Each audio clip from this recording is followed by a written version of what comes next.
One nation one election దేశవ్యాప్తంగా ఒకేసారి ఎన్నికలు జరగాలని ప్రధానమంత్రి మోడీ గారు దీన్ని అమల్లోకి తీసుకురావడానికి చాలా ప్రయత్నాలు చేస్తున్నారు.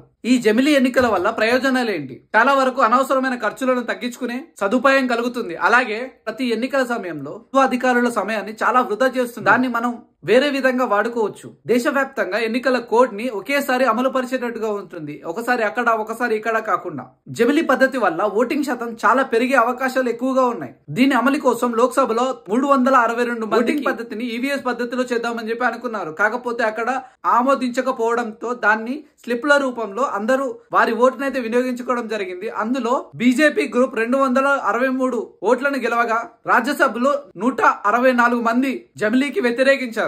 ఆర్టికల్ 83, 85, 172, 174 దానితో పాటు 356 రాజ్యాంగంలో ఈ ఆర్టికల్స్ అన్నింటినీ సవరించవలసి వస్తుంది. నా వీడియో మీకు ఎంతో కొంత ఇన్ఫర్మేషన్ ఇచ్చిందని అనుకో. మరెన్నో అప్డేట్స్ కోసం